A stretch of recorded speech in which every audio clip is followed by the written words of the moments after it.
জিকিৰ আৰু জাৰি দশমান শ্ৰেণী তোমালোকৰ অসমীয়া পাঠ্যপুথিৰ এই কবিতাটোৰ মূল ভাৱ, 1 নম্বৰৰ প্ৰশ্ন, 2 আৰু 3 নম্বৰৰ প্ৰশ্ন উত্তৰ, লগতে লং কুৱেশ্যন এনচাৰ, মূল ভাৱ আৰু আগতে আহি যোৱা পৰীক্ষাৰ সকলো প্ৰশ্ন উত্তৰ তোমালোকে এই ভিডিঅ'টোত পাবা।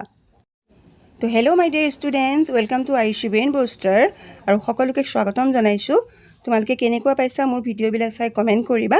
লগতে যদি কোনোবা নতুন আহিছা তেতিয়াহ'লে কি কৰিবা, চেনেলটো ছাবস্ক্ৰাইব কৰি দিবা। আজি আমি প্ৰশ্নখিনিলৈ আগুৱাই যাওঁ। চমু টোকা লিখা আজান ফকীৰ আহি গৈছে আগতে পৰীক্ষাত। আজান ফকীৰ অসমৰ এজন বিখ্যাত চুফী, সাধক, কবি আৰু ধৰ্ম প্ৰচাৰক আছিল।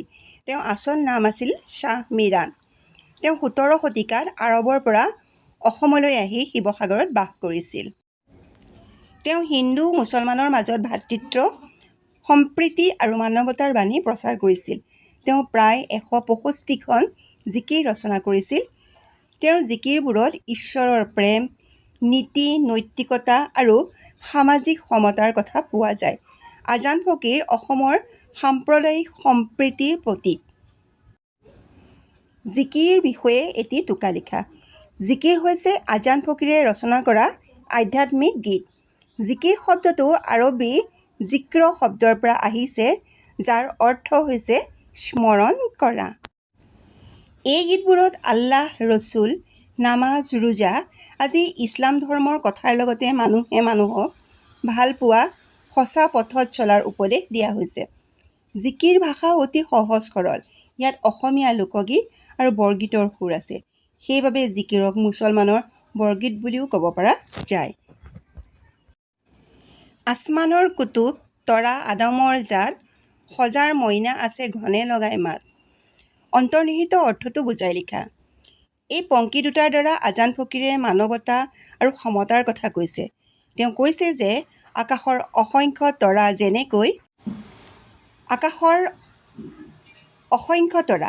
যেনেকৈ একেটা আকাশৰ তলতেই থাকে, ঠিক তেনেকৈ সকলো মানুহ আদমৰ সন্তান, অৰ্থাৎ ভগৱানৰ সন্তান বা আল্লাহৰ সন্তান। আৰু আমি সেই তৰাবোৰৰ দৰে আকাশৰ যেনেকৈ তৰাবোৰ থাকে, আকাশৰ তলত আমিও তেওঁৰ তলত শৰণাগত। ইয়াত সজাৰ মইনা বুলি কবিয়ে মানুহৰ দেহক বুজাইছে। ঈশ্বৰে সকলোকে সমানভাৱে সৃষ্টি কৰিছে। গতিকে জাতি, ধৰ্ম, বৰ্ণৰ নামত মানুহে মানুহৰ মাজত ভেদাভেদ কৰাটো উচিত নহয়।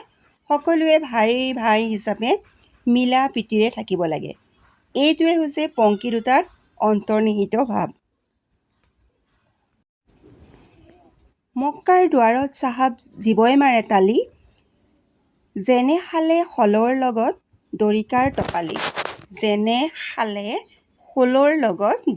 টপালি।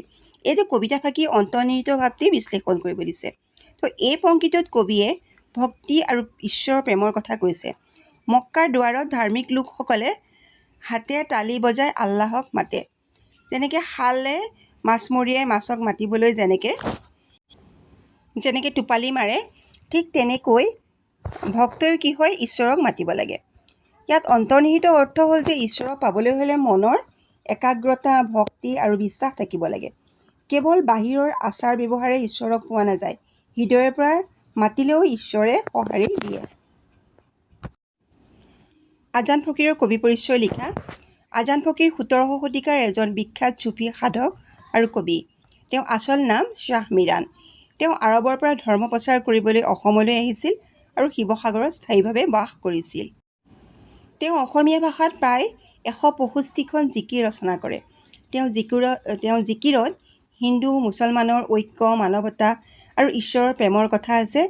তেওঁ জাতি ধৰ্মৰ ভেদাভেদ বিৰুদ্ধাচৰণ কৰিছিলে। আজান ফকীৰৰ বাণীয়ে আজিও অসমৰ সাম্প্ৰদায়িক সম্প্ৰীতি বজাই ৰাখিছে। তেওঁক অসমৰ কবিৰ বুলিও কোৱা হয়। জিকিৰ শব্দটো কি শব্দৰ পৰা ওলাইছে? জিকিৰ শব্দটো আৰবী ভাষাৰ জিক্ৰ শব্দৰ পৰা ওলাইছে। জিক্ৰ ইয়াৰ অৰ্থ হৈছে স্মৰণ কৰা বা আল্লাহৰ নাম লোৱা। যদি তোমালোকৰ 2 নম্বৰ প্ৰশ্ন আহে তেতিয়াহ'লে এইখিনি মিলাই দিবা। তাৰপিছত যেন আজান ফকীৰে ৰচনা কৰা আধ্যাত্মিক গীতবোৰক আল্লাহৰ নাম স্মৰণ কৰা হয় বাবে সেইবোৰক জিকিৰ বুলি কোৱা হয়। নেক্সট আমি এতিয়া বাক্যালৈ যাওঁ, য'ত 4 নম্বৰ আৰু 5 নম্বৰ থাকিব। প্ৰশ্ন আহিব প্ৰসংগ সংগতি দৰ্শাই ব্যাখ্যা কৰা। পানী মৰে পিয়াহত, অগ্নি মৰে জাৰত, ক্ষুধা ৰচুল লুকাই আছে মুমিনৰ আঁৰত। এনেকৈ তোমালোকৰ কবিতাটোৰ মাজৰ পৰা দুশাৰী বা চাৰিশাৰী উঠাই দিয়া, পৰাপক্ষত দুশাৰী উঠাই দিয়ে আৰু তোমালোকে তাক বহলাই লিখিব লাগে। কিন্তু ব্যাখ্যা লিখাৰ কিছুমান নিয়ম আছে, সেই নিয়মখিনি কি তোমালোকে চাই লোৱা। প্ৰথমতে তোমালোকে লিখিব লাগিব প্ৰসংগ, তাৰপিছত ব্যাখ্যা, তাৰপিছত লাষ্টত সামৰণি, হয়। তো মই নেক্সট দিছোঁ, তোমালোকে ভিডিঅ'টো ভালকৈ চোৱা। ব্যাখ্যাৰ আৰম্ভণি আমি কেনেকৈ কৰিম? আমি লিখিম যে এই পংক্তি বা উক্ত কবিতা ফাঁকি আজান ফকীৰদেৱৰ দ্বাৰা ৰচিত জিকিৰ কবিতাৰ পৰা লোৱা হৈছে। ইয়াৰ ৰচক আজান ফকীৰ। তাৰপিছত আহিব প্ৰসংগ, মানে প্ৰসংগটো কি কৈছে? কবিয়ে ইয়াত মানুহক সঁচা ধৰ্মৰ কথা বুজাইছে। মানুহে সাধাৰণতে ঈশ্বৰক মক্কা মদিনা বা মন্দিৰত বিচাৰি ফুৰে, এই কথাখিনি কৈছে। এতিয়া মূল কথাখিনি তোমালোকে ব্যাখ্যা কৰিব লাগিব। ব্যাখ্যা বুলি লিখিব লাগিব, কবিয়ে কৈছে যে পানীয়ে যেনেকৈ পিয়াহত কষ্ট পায়, অগ্নিয়ে যেনেকৈ জাৰত কষ্ট পায়, ঠিক তেনেকৈ ক্ষুধা আৰু ৰচুলো সঁচা বিশ্বাসী মুমিনৰ হৃদয়ত লুকাই আছে। তেওঁলোকক বাহিৰত বিচাৰি লাভ নাই। যি লোকৰ মনত সঁচা বিশ্বাস, প্ৰেম আৰু নিষ্ঠা আছে, তেওঁৰ মনতে ঈশ্বৰ থাকে। এতিয়া পানী যেনেকৈ পিয়াহত কষ্ট পায়, মানে কেনেকৈ? যে পানীটো মৰে, আমি পিয়াহ লাগিলে কি খাওঁ? পানী খাওঁ, হয়। জাৰ লাগিলে কি লওঁ? জুইৰ তাপ লওঁ। তো সামৰণিটো লিখিবা, গতিকে কবিয়ে বাহ্যিক আচাৰ ব্যৱহাৰ এৰি অন্তৰৰ পৰাই ঈশ্বৰক বিচাৰিবলৈ কৈছে। মানে অন্তৰ শুদ্ধ কৰি তোমালোকে যদি আল্লাহক বিচাৰা বা ভগৱানক বিচাৰা, তেতিয়াহ'লে তোমালোকে তাতেই তেওঁক পাবা। মক্কাৰ দুৱাৰত চাহাব, ত্ৰিবেণীৰ ঘাট, বেহাব নোৱাৰে তাত মায়াই ভেটে বাট।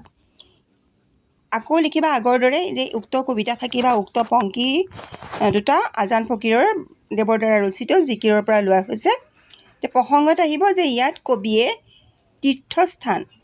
তীৰ্থস্থান আৰু মায়ামোহৰ কথা কৈছে, দুটা বস্তু। ব্যাখ্যা, কবিয়ে কৈছে যে মক্কাৰ দুৱাৰত আৰু প্ৰয়াগৰ ত্ৰিবেণীৰ ঘাটত বহুতো সাধু চাহাবে বাস কৰে। সেই ঠাইবোৰ অতি পবিত্ৰ, কিন্তু সেই পবিত্ৰ ঠাইতো কি হয়? মায়া মোহৰ প্ৰৱেশ আছে। যি লোকে মায়ামোহ ত্যাগ কৰিব নোৱাৰে, তেওঁ সেই পবিত্ৰ ঠাইলৈ গৈও ঈশ্বৰক পাব নোৱাৰে। মায়াই মানুহক ঈশ্বৰৰ পথৰ পৰা আঁতৰাই ৰখায়। সামৰণি লিখিবা, গতিকে কবিয়ে কৈছে যে তীৰ্থলৈ যোৱাতকৈ মনৰ পৰা মায়ামোহ আঁতৰোৱাটোহে আচল ধৰ্ম। মানে যদি তোমালোকৰ মনত মায়া মোহ মমতা থাকে, তেতিয়াহ'লে তীৰ্থস্থানলৈ গৈ একো লাভ নাই। তীৰ্থস্থানলৈ কিয় যোৱা হয়? আল্লাহৰ নাম ল'বলৈ, আল্লাহক স্মৰণ কৰিবলৈ, নহয় জানো, বা ভগৱানক মানিবলৈ। গতিকে তীৰ্থস্থানত গৈ মায়া মোহৰ পৰা মানুহ কি হ'ব লাগিব? মুক্ত হ'ব লাগিব। ক্ষুধা ৰচুল লুকাই আছে নকৰা বিচাৰ, মক্কাৰ দুৱাৰত বন্ধু মাৰিলা সঞ্চাৰ। এই পংক্তি দুটা আজান ফকীৰদেৱৰ দ্বাৰা ৰচিত জিকিৰ নামৰ যিটো কবিতা, তাৰ পৰা উদ্ধত হৈছে। কবিয়ে ইয়াত মানুহৰ ভুল ধাৰণা আৰু অন্ধবিশ্বাসৰ কথা কৈছে। যে এই যে কবিতা ফাঁকি দুটা দিলে, ক্ষুধা ৰচুল লুকাই আছে নকৰা বিচাৰ, মক্কাৰ দুৱাৰত বন্ধু মাৰিলা সঞ্চাৰ, তাৰ প্ৰসংগ হৈছে কি? ভুল ধাৰণা আৰু অন্ধবিশ্বাসৰ কথা কবিয়ে ইয়াত উত্থাপন কৰিছে। ব্যাখ্যা, কিছুমান লোকে ভাবে যে মক্কাৰ দুৱাৰত টোপ দাগিলে, ডাঙৰ ডাঙৰ আচাৰ ব্যৱহাৰ কৰিলে ঈশ্বৰক পোৱা যায়। কিন্তু কবিয়ে কৈছে সেয়া ভুল, কাৰণ ক্ষুধা আৰু ৰচুল সঁচা বিশ্বাসী মনত লুকাই আছে। তেওঁলোকক বাহিৰত বিচাৰি লাভ নাই। মক্কাৰ দুৱাৰত টোপ মাৰিলে মন শুদ্ধ নহ'লেও ঈশ্বৰক পোৱা নাযায়। মানে যদি তোমালোকে মক্কালৈ যোৱা, মদিনালৈ যোৱা, কিন্তু তোমালোকৰ যদি মনটো পবিত্ৰ নহয়, তেতিয়াহ'লে ঈশ্বৰক বিচাৰি নোপোৱা। গতিকে কবিয়ে মনৰ শুদ্ধতা আৰু ভক্তিৰ ওপৰত গুৰুত্ব আৰোপ কৰিছে। সজাৰ মইনাটিৰ অনেক যুগিতি, দেওমাৰি পাৰ হ'লে এৰিলে প্ৰীতি। উক্ত কবিতা ফাঁকি আমাৰ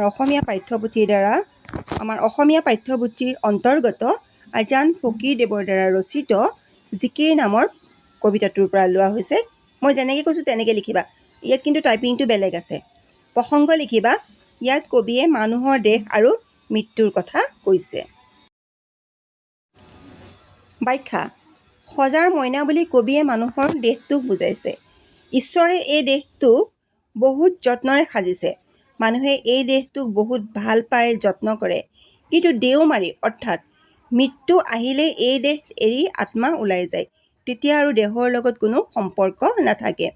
যেতিয়ালৈকে আমাৰ আত্মাটো থাকিব তেতিয়ালৈকে আমাৰ শৰীৰটো, আমাৰ দেহটোৰ মূল্য থাকে। আৰু যেতিয়া আমাৰ দেহৰ ভিতৰৰ পৰা আত্মা ওলাই যায় তেতিয়াহ'লে জানো কিবা যিটো ভেল বুলি কয় বা শৰীৰ বুলি কয়, মৃত শৰীৰৰ কোনো ভেলু নাথাকে। গতিকে কবিয়ে কৈছে যে নশ্বৰ দেহৰ প্ৰতি মায়া নকৰি অমৰ ঈশ্বৰক স্মৰণ কৰাটোৱেহে বুদ্ধিমানৰ কাম।